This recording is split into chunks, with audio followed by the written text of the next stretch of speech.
కానీ ఇంకా ఏ రకంగా డెవలప్. ఇప్పుడు ఆల్రెడీ మేము ఎస్వి యూనివర్సిటీతో టైప్ చేసుకుంటున్నాము, టీటీడీ వాళ్ళతో టైప్ చేసుకుంటున్నాము, కొన్ని స్టార్ హోటల్స్తో టైప్ చేసుకుంటున్నాము. ఆ రకంగా ఇంకా మీరు ఏదైతే ఆలోచన ఉండనో మీ ఆలోచన ప్రకారం దాన్ని ముందుకు తీసుకెళ్తాం ముందుకు తీసుకెళ్తాం. మీరు రాజకీయాలున్నా సినిమా రంగంలో ఉన్నా కూడా కల్మషం లేనటువంటి వ్యక్తి అని నేను భావిస్తాను. ఎవరిని పల్లెత్తు మాట అన్నారు, ఇంట్లో అన్నారు అనుకుంటూ బయట అన్నారు అనుకుంటాను. పార్టీ పెట్టినప్పుడు కూడా ఎవరన్నా అక్కడక్కడ రాజకీయంగా అన్నా కానీ మీరు వ్యక్తిగతంగా అందరూ గౌరవిస్తారు ఈరోజు ఏ పార్టీలు ఉన్నప్పుడు కూడా. నేను అది ముందస్తుగా చూసింది మీలో కిషన్ రెడ్డి గారు. మిమ్మల్ని మనస్ఫూర్తిగా చెప్తున్నాను, అసెంబ్లీలోకి నేను అడుగుపెట్టినప్పుడు నేను కొత్తవాడిని. నా వెనకాల ఆల్రెడీ ఒకసారి ఎమ్మెల్యేగా చేసి రెండోసారి ఎమ్మెల్యేగా ఉన్న కిషన్ రెడ్డి గారు నా పక్క సీట్లో ఉండేవారు. ఇటు పక్క ఇంకొకరు జయప్రకాష్ నారాయణ గారు ఆయన, ఇటు పక్క చంద్రబాబు నాయుడు గారు, మరో పక్కేమో వైఎస్ఆర్ అందరూ ఉండేవాళ్ళు. వీళ్ళందరూ మాట్లాడుతుంటే, వీళ్ళందరూ రాజకీయ ఉద్దండులు మాట్లాడుతుంటే అందరిని చూస్తుండేవాడిని. అక్కడ నాకు వచ్చిన షాక్ ఏంటంటే ఫస్ట్ ఒకళ్ళు దుయ్యబెట్టుకుంటూ తిట్టుకుంటూ అసలు దుర్భాషలు ఆడుకుంటూ కొట్లాడుకునే పరిస్థితి వస్తూ ఇక ఫినిష్ అయిపోయింది, ఇక ఒకళ్ళొకళ్ళు మాట్లాడుకోరు, ఇంకా వీళ్ళు దీర్ఘకాల శత్రువులు వీళ్ళు ఇంకా అనే ఫీలింగ్ వచ్చింది. ఇలా ఉంటుందా అనేది. బట్ దానికి విరుద్ధంగా నేను అసెంబ్లీ అయిపోగానే కార్నర్లు నడుచుకెళ్తుంటే ఎవరైతే ఇద్దరు తిట్టుకున్నారో ఒకరొకరు దూషించుకున్నారో వాళ్ళు భుజమే చేసుకుని ఏంది భయ్యా నువ్వు అలా అంటే నువ్వు అనలేదు భయ్యా, అరే నా నాయకుడు చూస్తున్నాడు అనకపోతే బాగుండదని ఇట్లా అంటుంటే నాకు షాక్ తిన్నాను, చాలా ఆశ్చర్యపోయేవాడిని. ఇదే ఇలా ఉంటుందా? మీ సినిమా ఫీల్డ్ కంటే ఎక్కువ నటులు ఉంటారు, మీ సినిమా ఫీల్డ్ కంటే ఎక్కువ నటులు రాజకీయాల్లో ఉంటారేమో అలా అనిపిస్తుంది నాకు. అక్కడ అలాంటి పరిస్థితుల్లో ఒక నిబద్ధతతోటి ఇష్యూ బేస్డ్గా మాట్లాడుతూ తను అనుకున్నవి నిర్దిష్టంగా చెప్పగలిగేటటువంటి నాయకుల్లో మిమ్మల్ని అబ్జర్వ్ చేశాను. మీరు ఎక్కడ ఎవరిని దుర్భాషలాడటం నేను చూడలేదు, ఎవరిని పౌరుషంగా మాట్లాడటం చూడలేదు, ఎవరిని ఎద్దేవా చేయటం రెడిక్యూల్ చేయడం నేను చూడలేదు. మీరు ఎంతసేపు ఇష్యూ బేస్డ్గా మాట్లాడేవాళ్ళు, స్ట్రాంగ్ వాయిస్ చేసుకుని మీరు అనుకున్నది అది ఎంత కరెక్టు, ఎలా అన్యాయం జరుగుతుంది అని ఆ ప్రజలకి మద్దతుగా ప్రజల తరపున నిలబడి మాట్లాడిన నాయకుడుగానే మిమ్మల్ని చూశాను. నేను ఇప్పటికీ అలాగనే ఉన్నాను. అవును, మా పార్టీలో ఉన్న కొంతమంది కానీ బయట ఉన్నటువంటి వాళ్ళు కానీ కొంత మీడియా విలేకరులు కానీ నువ్వు ఆ రకంగా మెత్తగుంటే లాభం లేదు, ఇప్పుడు రాజకీయాలలో నువ్వు కూడా పరుషంగా మాట్లాడాలి, వ్యక్తులను చాలా గట్టిగా మాట్లాడాలి అంటారు. కానీ నేను అదే అంటాను, నేను ఇప్పుడు మారలేను, నాకు అవసరం కూడా లేదు, నేను ఇలానే ఉంటాను. నేను గతంలో ఏ రకమైనటువంటి వాజ్పేయి గారు, లాల్ కృష్ణ అద్వానీ గారు, మా తెలంగాణలో మా వి రామారావు గారు, వెంకయ్యనాయుడు గారు, దత్తాత్రేయ, ఇదంతా నాకు నేర్పారు వాళ్ళు. నేను చిన్నగా ఉన్నప్పుడు నా చేయి పట్టుకొని నడిపారు వాళ్ళు. కాబట్టి నేను ఏ రోజు కూడా చిన్న పొరపాటు చేయకూడదు అనేటువంటి దాంట్లో ఉన్నాను. నేను ఎప్పుడన్నా రాస్తారోకో చేసేవాళ్ళం. రాస్తారోకే మాకు వి రామారావు గారిని సిక్కిం గవర్నర్ ఉండే ఎమ్మెల్సీ, ఆయన వెంటనే ఫోన్ చేసేవాడు. నువ్వు ఎక్కడన్నా పోతున్నప్పుడు ఎవరన్నా రాస్తారోకే చేస్తే ఒక 2-3 గంటలు ట్రాఫిక్ జామ్ అయితే నీకు ఎంత బాధ అవుతుంది? కాబట్టి నువ్వు రాజకీయ నాయకుడు అయినంత మాత్రాన రోడ్డు ఆపేసి ప్రజలను ఇబ్బంది పెడితే ప్రజలకు మేలు చేయాలనుకుంటున్నావా, ప్రజలు ఇబ్బంది పెట్టాలనుకుంటున్నావా? ఈ రకంగా ప్రశ్నించేవాడు. నేను ముఖ్యమంత్రులది దిష్టిబొమ్మ తగలబెడితే ముఖ్యమంత్రి తగలబెట్టొద్దు, కావాలంటే గవర్నమెంట్ తగలబెట్టు, వ్యక్తి ఆ రకం చిన్న చిన్న విషయాలు నాకు ఫ్యాంటాస్టిక్ సార్. ఈ రోజుల్లో ఎంతమంది ఇలా ఆలోచించే నాయకులు ఉన్నారు, ఎంతమంది స్టేట్స్మెన్లు ఈ రకమైన సలహా ఆ తర్వాత వచ్చే యంగ్ నాయకులకి సలహా ఇచ్చేవాళ్ళు ఉన్నారు. అవన్నీ కరువడిపోతున్నాయి. ఇవన్నీ కూడా చరిత్రలో జరిగేవంట అనే స్థితిలాగా ఉంది మీలాంటి వాళ్ళు లేకపోతే కనుక. ఈరోజు మనము స్వాతంత్రం వచ్చి 75 సంవత్సరాలైంది. ఈ 75 సంవత్సరాల్లో మనం అనేక రకాలుగా అభివృద్ధి చేసుకున్నాము, ప్రాజెక్టులు కట్టుకున్నాము, ముందుకెళ్ళాము, కొంత మెరుగైనటువంటి పరిస్థితి వచ్చింది. కానీ మన తర్వాత వచ్చినటువంటి స్వాతంత్రం వచ్చినటువంటి దేశాలు కూడా డెవలప్డ్ కంట్రీగా ఎమర్జ్ అయినాయి. మనం ఇంకా డెవలపింగ్ కంట్రీ, అభివృద్ధి చెందిన దేశంగా ఎదగలేదు. కానీ దురదృష్టం ఏంటంటే మనకు టార్గెట్ పెట్టుకోలే, ఎప్పటి లోపల మనం లక్ష్యం చేరుకుందాం అనేది ఎక్కడ కూడా పెట్టుకోలే. ఇంకో 75 సంవత్సరాల తర్వాత ఇట్లనే ఉన్నాం అనుకో, ఇంకో 75 సంవత్సరాల తర్వాత కూడా వెనక తిరిగి చూస్తే మనం డెవలపింగ్ కంట్రీగా ఎమర్జ్ కాము. అందుకే ఈ మధ్యలో మన కేంద్ర ప్రభుత్వము ఒక టార్గెట్ పెట్టుకుంది. ఇప్పుడు కమింగ్ 25 years ప్రపంచంలో అత్యధికమైనటువంటి యూత్ పాపులేషన్ ఇండియాలో ఉంటుంది. ఎగ్జాక్ట్లీ. కాబట్టి ఈ 25 years అమృతకాలం అంటారు దీన్ని. ఎగ్జాక్ట్లీ. ప్రధానమంత్రి కూడా అప్పుడప్పుడు ప్రధానమంత్రి గారు ఈ అంటుంటారు మాట ఇది వాడుతున్నారు, అమృత కాలం అంటుంటారు. కాబట్టి ఈ 25 years మన యూత్ కానీ ప్రతి ఒక్క ఫీల్డ్ కానీ మనము ఇప్పుడు సినిమా ఫీల్డ్ అందుకు సినిమా ఫీల్డ్ 2047లో ఏ రకంగా ఉండాలి, ప్రపంచాన్ని ఏ రకంగా డామినేట్ చేయాలి, అగ్రికల్చర్ ఏ రకంగా డామినేట్ చేయాలి, ఇండస్ట్రీ ఏ రకంగా డామినేట్ చేయాలి, ఎన్జిఓస్ ఏ రకంగా పనిచేయాలి, ఆర్థిక వ్యవస్థ ఏ రకంగా ఉండాలి, ఆ రకంగా ఎవరికి వారు 140 కోట్ల మంది మనం అనుకొని 2047 లోపల 100 సంవత్సరాల స్వాతంత్ర పండుగ జరుపుకుంటాము. ఆ రోజుకు మనం అభివృద్ధి చెందిన దేశంగా ఎదగాలి. ఇంకొక మాట అంటారు ప్రధానమంత్రి గారు, అప్పుడు ఏ పార్టీ ఉంటుందో అధికారం మనకు అనవసరం. అప్పుడు ఎర్రకోట నుంచి ఏ ప్రధానమంత్రి ఏ వ్యక్తి జాతీయ పతాకం ఆవిష్కరిస్తారో మనకు సంబంధం లేదు, ఎవరైనా ప్రజలు అనుకుంటారు. కానీ ఆ రోజుకు మన దేశం ప్రపంచంలో డెవలప్డ్ కంట్రీ స్థాయికి ఎదిగి 3, 4, 5 ఉంటే అట్లో మన దేశం ఉండాలి అనేది ఉండాలి అని ఈరోజు మనం అందరం ఒక లక్ష్యంగా పెట్టుకొని ముందుకెళ్తే యూత్ ఏదైతే అంటున్నారో మీరు ఆ యూత్ కూడా మరి వాళ్ళ జీవితం సాఫల్యం చెందినట్టు అవుతుంది. ఇప్పుడు డెవలప్డ్ కంట్రీస్లో మనది ఆర్థికంగా చూసుకుంటే కనుక ఆర్థిక వ్యవస్థగా మనది 5వ కంట్రీగా డెవలప్ అయింది. లార్జెస్ట్ ఎకానమీ ఈ మధ్య కాలంలో, ఈ మధ్య సంవత్సరాల్లో, ఒక దశాబ్ద కాలం లోపల. ఇప్పుడు వచ్చే 5 సంవత్సరాల్లో మనం థర్డ్ ప్లేస్ చేరుతాం. ఇప్పుడు యూకే లాంటి మనల్ని పరిపాలించి మన ఆక్రమించుకొని పరిపాలించినటువంటి బ్రిటన్ కూడా వెనకకి నెట్టేసి 5వ స్థానానికి వచ్చేసాం. వచ్చేటువంటి 5 సంవత్సరాల్లో ఖచ్చితంగా మనం 3వ స్థానంలోకి లార్జెస్ట్ ఎకానమీ కంట్రీగా మనం ఎమర్జ్ అవుతాం. 100%. అవన్నీ ఇప్పుడు జరుగుతున్నటువంటి ఈ యొక్క డెవలప్మెంట్స్, ఈ ఆర్థిక సంస్కరణలు ఇవన్నీ చూస్తుంటే ఖచ్చితంగా ఆ రోజు ఎంతో దూరం లేదు మీరు చెప్పినట్లుగా. మీ తెలిసి మధ్యలో G20 సమావేశాలు నిర్వహించినప్పుడు నేను మీతోటే మాట్లాడాను. శ్రీనగర్ అంటే ఎట్లా ఉండనో పరిస్థితి తెలుసు. ఈ టూరిజం మినిస్ట్రీకి 4 మీటింగ్లు అవుతాయి. ఒక మీటింగ్ అక్కడ పెట్టాలని నిర్ణయించుకున్నప్పుడు ప్రధానమంత్రి అన్నారు, సినిమా ఫీల్డ్ మీద చర్చించండి. ఎందుకంటే సినిమా ఫీల్డ్ ఎక్కువగా షూటింగ్లు చేసేవాళ్ళు. మేము చిన్నగా ఉన్నప్పుడు జమ్మూ కాశ్మీర్ వెళ్ళలేదు ఎవరం కూడా, కానీ దేశంలో ఉన్నటువంటి కోట్లాది మంది కాశ్మీర్ అందాలను చూశారు సినిమాల కారణంగా. ఎవరు పోలేదు అక్కడికి, కానీ చూశారు. కాబట్టి ఆ సినిమా ఫీల్డ్కి సంబంధించినటువంటి సెషన్ పెట్టాలి మీరని చెప్పి ప్రధానమంత్రి గారు చెప్పి ఆయన ఆదేశించిన తర్వాత ఈ సినిమా ఫీల్డ్కి సంబంధించి అన్ని దేశాలకు సంబంధించినటువంటి ప్రముఖులందరినీ కూడా ఆహ్వానించాం. అప్పుడు మేము మీటింగ్ పెట్టాలంటే పాకిస్తాన్ అన్ని దేశాలకు లెటర్స్ రాసింది, చైనా లెటర్స్ రాసింది, టెర్రరిస్ట్ ఆర్గనైజేషన్స్ అన్నీ కూడా హెచ్చరించాయి. జమ్మూ కాశ్మీర్కి వస్తే, Kashmir is a disputed place అది, కాబట్టి ఎవరు రావద్దు, వస్తే మాత్రము ఏమైనా అవుతే మాకు సంబంధం లేదని పాకిస్తాన్ కూడా అందరూ హెచ్చరించారు. బట్ ప్రైమ్ మినిస్టర్ చెప్పాడు, ఎట్టి పరిస్థితుల్లో మీటింగ్ పెట్టి తీరాలి, నువ్వు నాకు అనవసరం, నీకేం కావాలో నేను అన్ని ఏర్పాటు చేస్తాను. ఆ తర్వాత నేను మీతో మాట్లాడి అవును, మీరు అన్నారు ఆ రోజు అప్పుడే కాశ్మీరు అనగానే మీరు కాశ్మీరు లోయల్లో కన్యాకుమారి ఇలాంటి సాంగ్స్ ఎన్నో మాకు గుర్తుకొచ్చినాయి. అలాంటిది మళ్ళీ మీరు మీ పార్టిసిపేషను ఉంటే బాగుంటుంది అనుకున్నప్పుడు ఆ టైంలో నేను రాలేని పరిస్థితిలో రామ్ చరణ్ వస్తే బాగుంటుంది. అతను RRR సినిమా ఆస్కార్ అవార్డు తోటి తను మంచి ఆస్కార్ అవార్డు వచ్చింది, బాగుంటుంది ప్రధానమంత్రి గారు చెప్పాను. అప్పుడు అందరూ ఫారినర్స్ డెలిగేట్స్ అందరూ కూడా ఏ సినిమా సాంగ్ అది నాటు సినిమా డాన్స్ చేశారు అక్కడ. డాన్స్ చేశారు వాళ్ళు. ఎవరు మన కొరియన్ మినిస్టర్.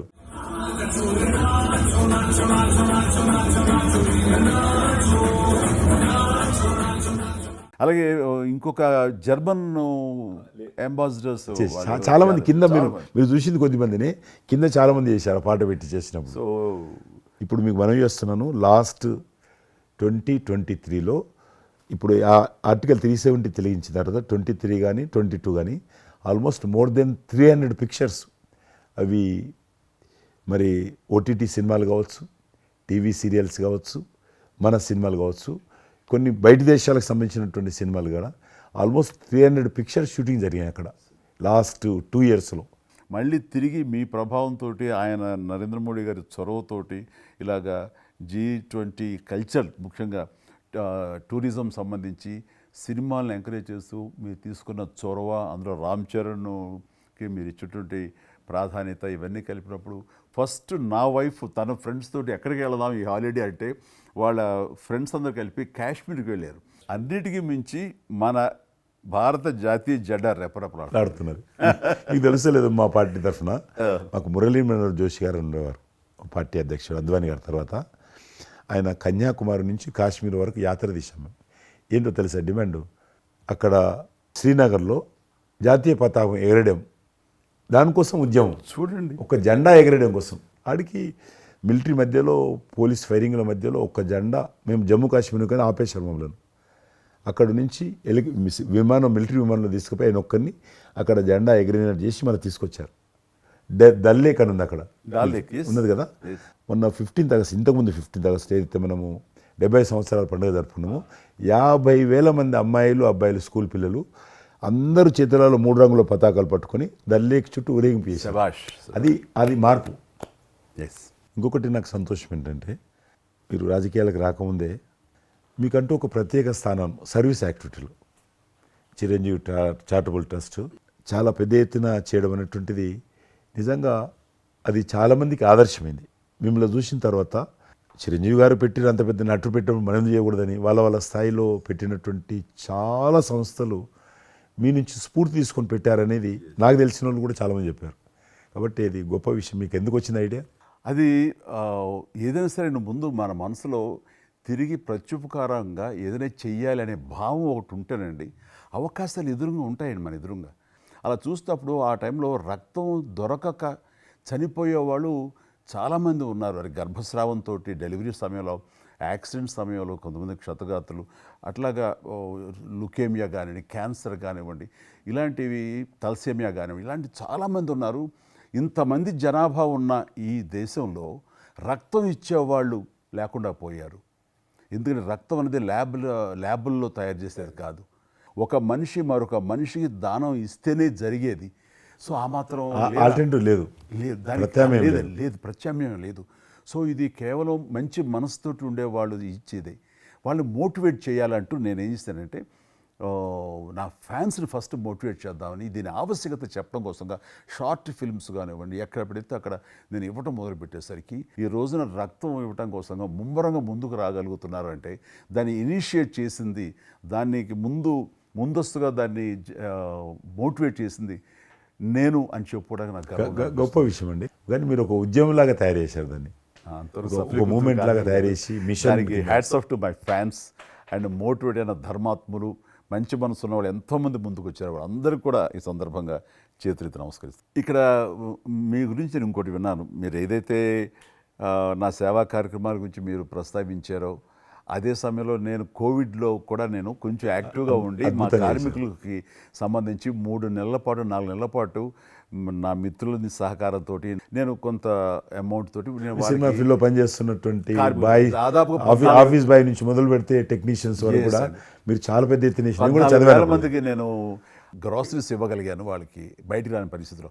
బట్ అదే పరిస్థితిలో మీరు దేశవ్యాప్తంగా, మీరు ముఖ్యం ఇక్కడ మన రాష్ట్రానికి సంబంధించి తెలంగాణలో మీరు ఫ్రంట్ లైన్లో ఉండి ప్రతి వాళ్ళని పరామర్శిస్తూ, ప్రతి హాస్పిటల్కి వెళుతూ, ఎవరైతే ఆ రోజున ఫ్రంట్ లైన్ హీరోస్ ఉన్నారో వాళ్ళందరినీ పరామర్శిస్తూ మీరు అద్భుతంగా పెద్ద ఎత్తున చేశారు. అదే కాకుండా మన ఇండియా లెవెల్లో మీరు corona command control room, corona command control room మీకు మీ ఆధ్వర్యంలో జరిగింది. అప్పుడు మీరు చేసిన సేవల గురించి దేశం ప్రస్తావించారు. అంటే అప్పుడు నోడల్ మినిస్ట్రీ, హోమ్ మినిస్ట్రీ ఉండింది. ఏమైనా డైరెక్షన్స్ దేశానికి ఇవ్వాలన్నా, రాష్ట్ర ప్రభుత్వాలకు ఇవ్వాలన్నా, లాక్డౌన్ ఎక్కడ పెట్టాలి, ఎక్కడ పెట్టకూడదు, ఎప్పుడు పెట్టాలా, లాక్డౌన్లో ఏ స్థాయికి వెళ్ళాలా, అన్నీ కూడా హోమ్ మినిస్ట్రీ ఇచ్చేది. నేను అప్పుడు హోమ్ మినిస్ట్రీలో ఉన్నాను. ప్రజలకు రోజువారీ అవసరమైనటువంటి 24 మినిస్ట్రీస్, 3 జాయింట్ సెక్రటరీస్ ఒక్కొక్క మినిస్ట్రీ నుంచి 8 గంటల చొప్పున హోల్ నైట్ టు డే 24/7 ఆ బ్యాచ్ కరోనా కంట్రోల్ రూమ్లో కూర్చోవాలి. ఆ రకం కూర్చున్నప్పుడు దానికి యాజ్ ఎ మినిస్టర్గా నన్ను ఇన్ఛార్జ్ పెట్టారు ప్రధానమంత్రి గారు, అమిత్ షా గారు. చాలా అద్భుతంగా నేను కూడా ఆల్మోస్ట్ 1.5 month ఆఫీసులోనే పడుకున్నాను. మిలిటరీ విమానాలలో ఆక్సిజన్ పంపించాను, మీకు తెలుసు. మిలిటరీ విమానాలు ఒక విమానం ఢిల్లీ నుంచి ఆక్సిజన్ తీసుకొని వస్తే గ్రీన్ ఛానల్ ద్వారా హైదరాబాద్ సికింద్రాబాద్ స్టేషన్ వచ్చేంత వరకు కూడా ఎక్కడ ఆగకపోయేది. అంత నెట్వర్క్ గ్రీన్ ఛానల్ అంటారు. ఆ రకంగా విమానాల ద్వారా నేను గాంధీ హాస్పిటల్కి ఆల్మోస్ట్ 12 సార్లు పోయాను లోపలికి. ఎవరైతే వెంటిలేటర్ మీద పేషెంట్స్ ఉంటారో, నేను బుక్ ఒకటి ప్రింట్ చేశాను. వెంటిలేటర్ మీద పేషెంట్ దగ్గరగా మాట్లాడాను. దేవుడి మీద భారం ఇచ్చి తిరిగాను. ఆ రకంగా ఎందుకు వెళ్ళానంటే ఏదో పబ్లిసిటీ కోసం కాదు. డాక్టర్లు పనిచేస్తున్నారు, ఆడ నర్సులు పనిచేస్తున్నారు, ఆడ శానిటేషన్ సిబ్బంది పనిచేస్తారు, క్లీన్ చేయడం. వాళ్ళు పనిచేస్తున్నప్పుడు మనం వాళ్ళని గాలికి వదిలేసి మీరు పని చేయండి, మేము రాజకీయ నాయకులము, మేము ఇళ్ళల్లో ఉంటాము, మేము రాము అని కూడా దాన్ని తట్టి నేను లోకల్గా ప్రజాప్రతినిధిని, ఎంపీని అని చెప్పి మా ఇంట్లో భయపడుతున్నా, అందరూ భయపడుతున్నా.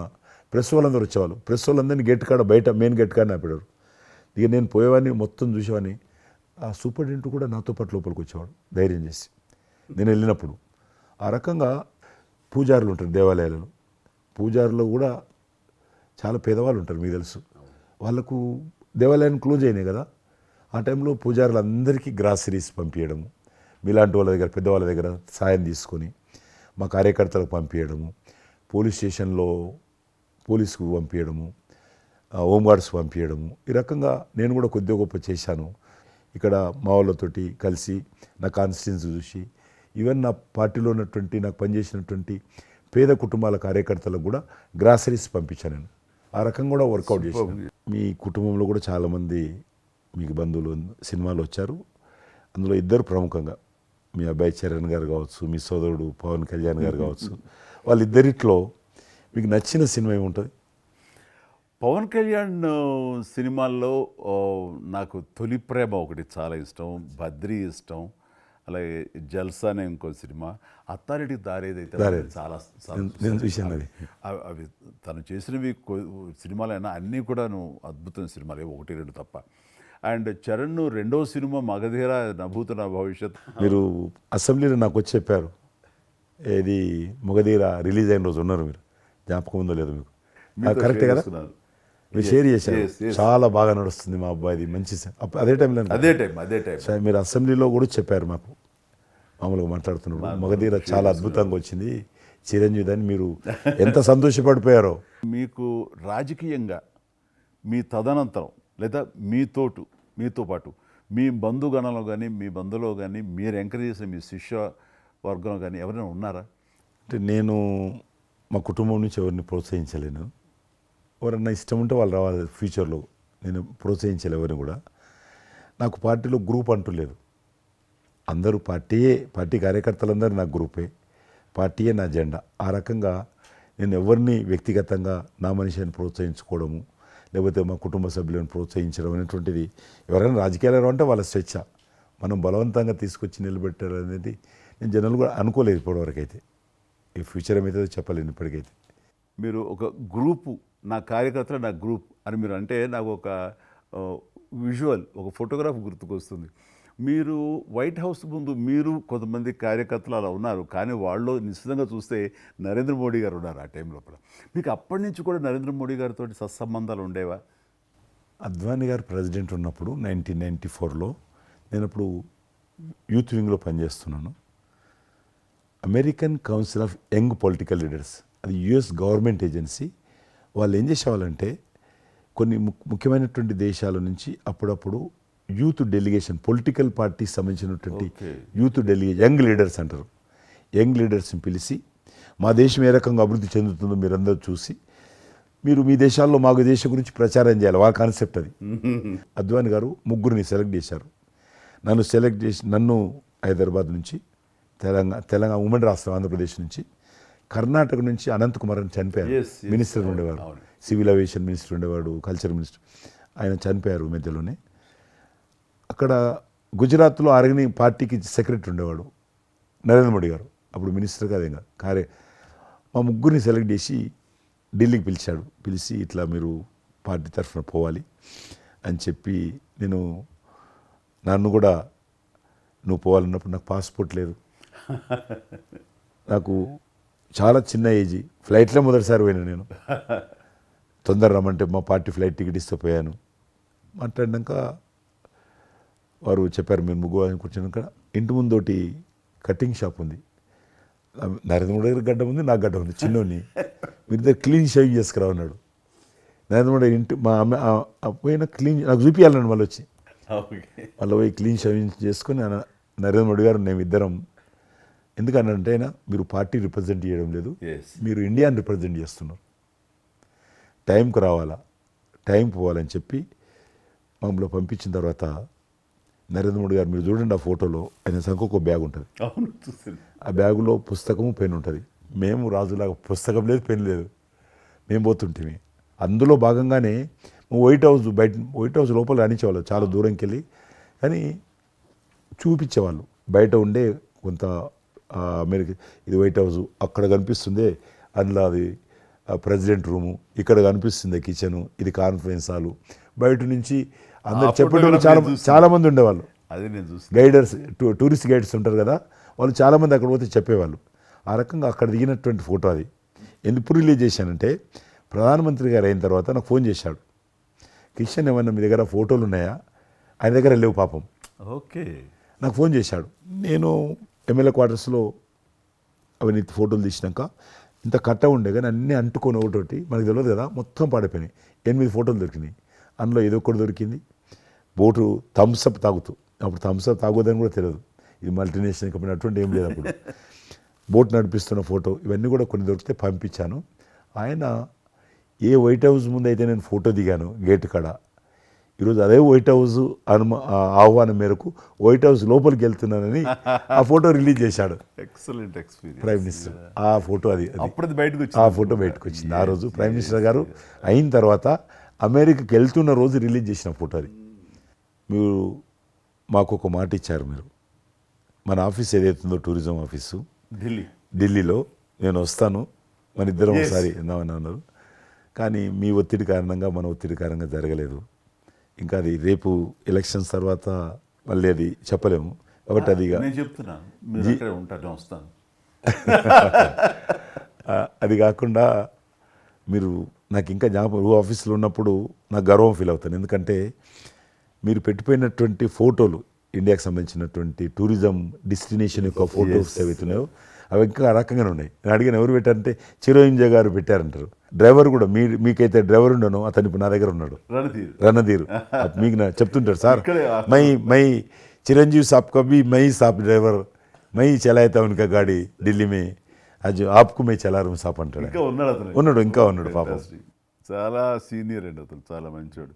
మన ఉమ్మడి ఆంధ్రప్రదేశ్ ఉన్నప్పుడు మనం ఇండియాలోనే మనమే ఆరోగ్యశ్రీని ప్రారంభించామన్నది నాకు తెలిసినటువంటి వాస్తవం.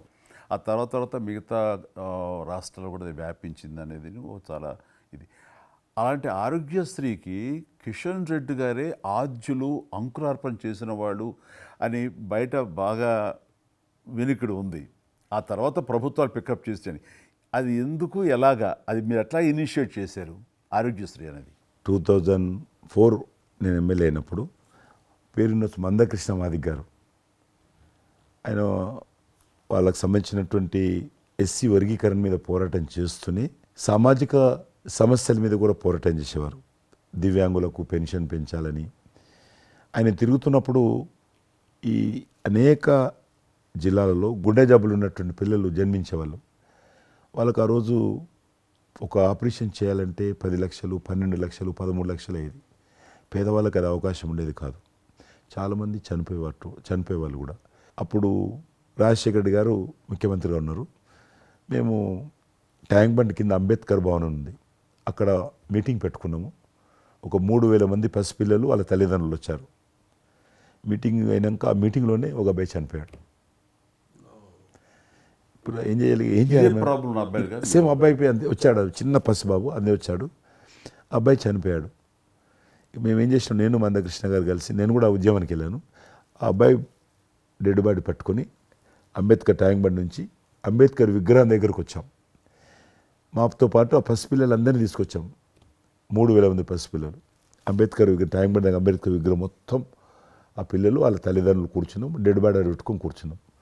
ఎట్టి పరిస్థితుల్లో రాష్ట్ర ప్రభుత్వము అందరికీ కూడా ఉచితంగా చిన్నపిల్లలందరూ కూడా ఆపరేషన్ చేయించాలి, ప్రైవేట్ హాస్పిటల్లో కానీ ఎక్కడైనా వాళ్ళ ఇష్టం చేయించాలి, వీళ్ళ ప్రాణాలు కాపాడాలని డిమాండ్ తోటి కూర్చున్నాం. 11 గంటలకు కూర్చున్న తర్వాత రాజశేఖర రెడ్డి గారు దురదృష్టం ఆ రోజు ఢిల్లీకి వెళ్ళిపోయాడు, ఢిల్లీలో ఉన్నాడు. బట్ ఢిల్లీ నుంచే ఫోన్లో మాట్లాడాను నేను.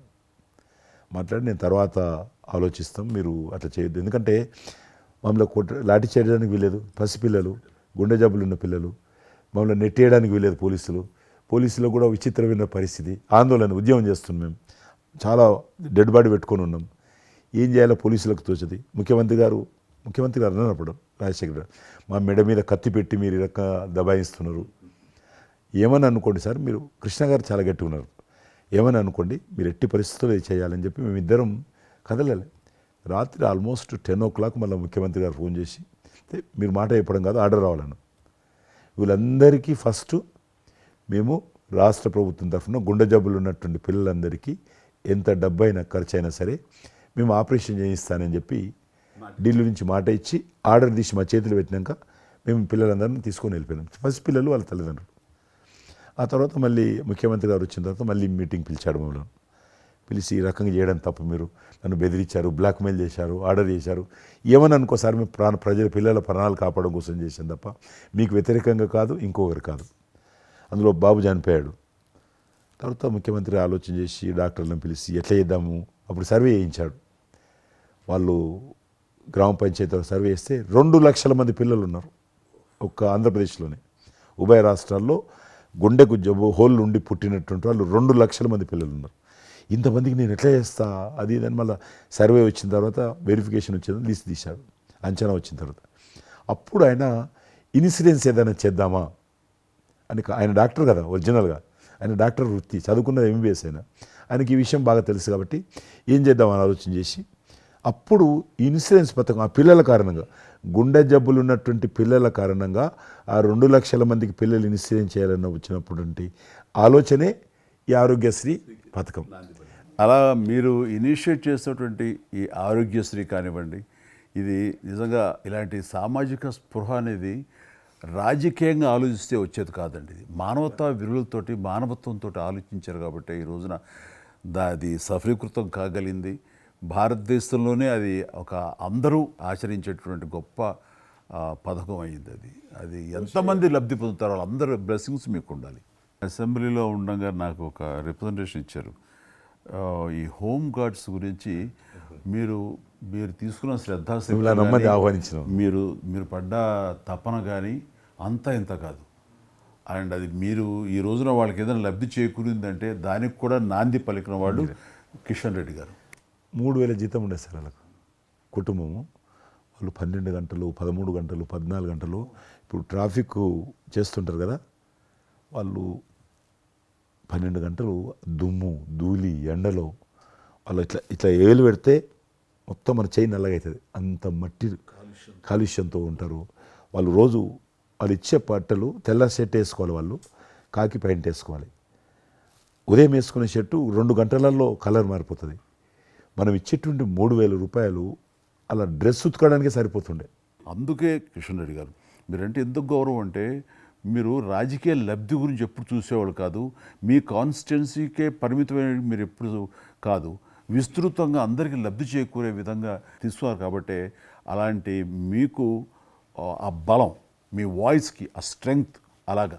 ఎందుకంటే మీ ఆశయంలో ప్యూరిటీ ఉంది, మీ ఆశయంలో చిత్తశుద్ధి ఉంది మీ ఆచరణలో. కాబట్టి మీలాంటి నాయకుల వల్లనే అవుతుంది ఏదైనా సరే. జనవరి 22 నాడు నేను టీవీలో చూశాను. మీరు అయోధ్యలో రామమందిర నిర్మాణంలో మీ దగ్గర కెమెరాలు పెట్టడము, మీరు కామెంట్ చెప్పడము, మిమ్మల్ని పిలవడము, మీరు పోవడము, మీరు ఆ రోజు టీవీలో దేశమంతా అన్ని టీవీలు మాట్లాడాయి. మీకు మీరు ఏ రకంగా ఫీల్ అనిపించింది మీకు? అది హనుమాన్ని ప్రార్థించే ఆయన మా కులదైవంగా చూసిన మాకు రామచంద్రుడు ఆ నామమే మాకు ఒక రకమైన గొప్ప స్ఫూర్తి మాకు. అలాంటి రాముడు మమ్మల్ని ఆహ్వానించినట్టుగా అనిపించిందండి. అది అక్కడ 500 సంవత్సరాలుగా ఎన్నో అక్కడ ఉన్నటువంటి ప్రాబ్లం అనేది అది సునాయాసంగా చేయటం అన్నది అది ఆయన వల్లనే అయ్యింది, నరేంద్ర మోడీ గారు తలుచుకోబట్టి అయ్యింది అనేది. అలాంటి దానికి మేము ఆహ్వానించబడటం అనేది అది మేము చూసుకున్న అదృష్టం, పుణ్యం. చాలామంది అందరము భయపడ్డాం ఏమైపోతుందో దేశంలో, గొడవలు అయితే మత కళాలు జరుగుతుందేమో. కానీ అదృశ్యం ఏంటంటే ముస్లింలు కూడా చాలామంది సానుకూలంగా. ఇక్కడ నేను ఒక విషయం చెప్పాలి. నేను రామ మందిరం నుంచి నా హోటల్ ఉంది అక్కడ, ఆ హోటల్కి వెళ్ళడానికి నేను కారు హైర్ చేసుకున్నాను మా ఫ్యామిలీ. అది ముస్లిం డ్రైవర్. సో ఈ రోజున ఇంత కాంట్రవర్షియల్ ఈ ప్లేస్లో ఈ రోజున టెంపుల్ కట్టడంపై మీరందరూ ఎక్కడో కొంత అసంతృప్తితో ఉండుంటారు కదంటే. కాదండి, ఈ రోజు నుంచి మా టెన్షన్ రిలీవ్ అయిపోయింది, కరెక్ట్. మేము చాలా రక్షణతో ఉన్నాం అన్న ఫీలింగ్ ఉంది. ఎంత హిందూ కాన్వర్జేషన్ అండి. ఇక్కడ 144 సెక్షన్ ప్రివేల్ అవుతూ ఏ రోజున ఏం గొడవలు జరుగుతాయి, ఎక్కడి నుంచి ఏ ఘర్షణలు జరుగుతాయి, స్కూల్కి వెళ్ళి మా బిడ్డలు వస్తారా వెళ్తారా అనే టెన్షన్లో ఉండేవాళ్ళం మేమంతా. అండ్ అలాంటి ఘర్షణలో వాళ్ళు ముస్లిమ్సా లేకపోతే హిందూస్ అని ఏం చూడరు కదండి, ఎవరు అందరూ సఫరర్సే.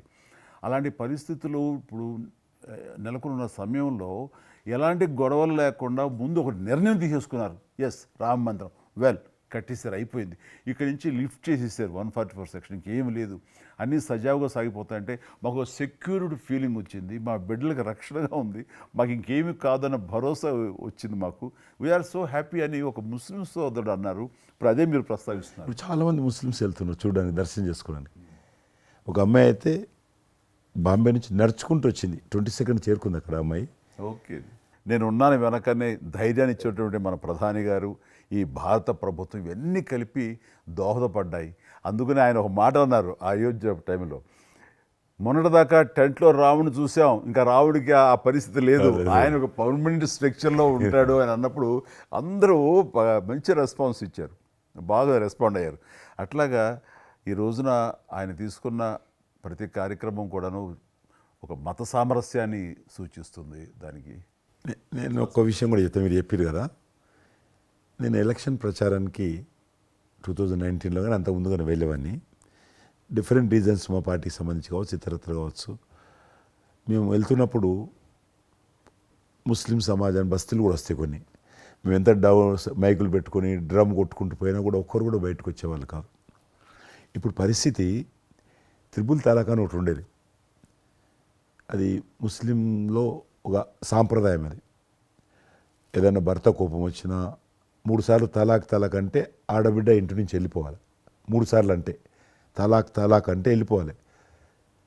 అయితే దాన్ని మోడీ గారు త్రిపుల్ తలాక్ సిస్టాన్ని చట్టం చేసి ఇది చేయడానికి వీల్లేదు, ముస్లిం మహిళలకు కూడా హక్కులు ఉంటాయి అని చెప్పి ఆయన చేశాడు. అప్పుడు కూడా చాలామంది భయపెట్టించారు, మత కళాలు జరుగుతాయి, అట్లా వేయొద్దు, నువ్వు ముస్లిం పర్సనల్ విషయాల్లో మీరు జోక్యం చేసుకుంటున్నారంటే ఆయన చాలా వివరంగా చెప్పాడు. ఈరోజు నువ్వు ఒక భర్తగా నీ భార్యకు తలాక్ అని ఇచ్చేసి పంపించేస్తున్నావు.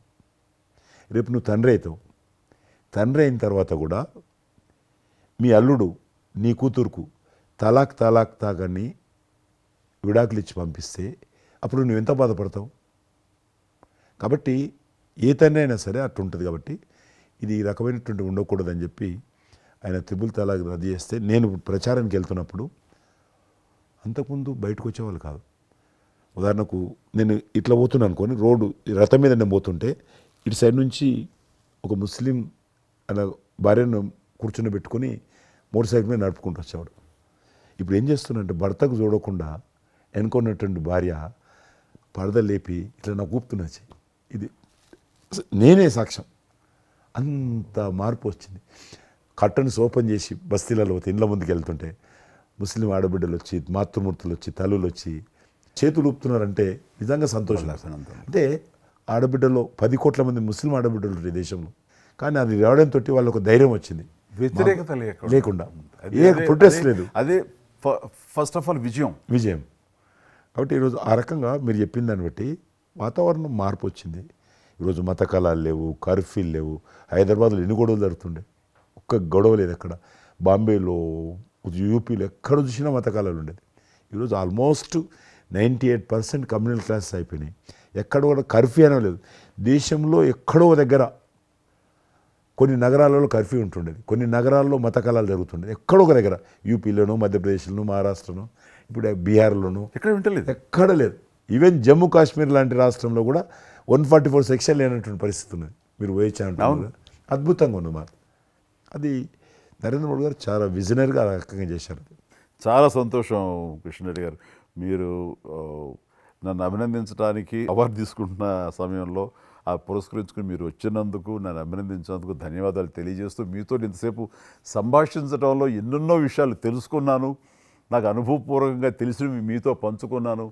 అండ్ మీలాంటి నాయకులు రావాలి, ఉండాలి, మరి ఎంతోమందికి ఇన్స్పిరేషన్గా ఉండాలి. మీ ఆశయాలు, మీ ఆచరణలు, మీ సమస్య పరిష్కార మార్గాలు, అలాగే మీ నాయకుల యొక్క ఆయన ఆశయాలు, ఆయన యొక్క మార్గదర్శకంగా మీ ముందుండి మిమ్మల్ని ముందు నడిపించే విధంగా, తద్వారా అందరూ కలిసి భారతదేశాన్ని మీరు చెప్తున్నట్టుగా అభివృద్ధి చెందిన దేశాల్లో ఒక దేశంగా పెట్టే స్థితికి మనం వెళ్ళాలనే ఆశాభావం మీ అందరితో పాటు నాకు ఉంది. అండ్ మరొకసారి మీకు ధన్యవాదాలు. తప్పకుండా మీరు జీవితంలో ఇంకా మరెన్నో మెట్లెక్కాలి, ఇంకా మీకు మంచి భవిష్యత్తు ఉంది. ఇటు సినిమా రంగానికి సేవ చేయాలి, అటు సమాజంలో కూడా సేవ చేసేటువంటి అనేక రకాల, సమాజం అంటే ఒక రాజకీయాలే కాదు, అనేక రకాలుగా మీరు చేస్తూ ఉన్నారు ఇప్పటికీ. కాబట్టి రేపు భగవంతుడు ఏం చేస్తారు ఎవరి చేతుల్లో లేదు.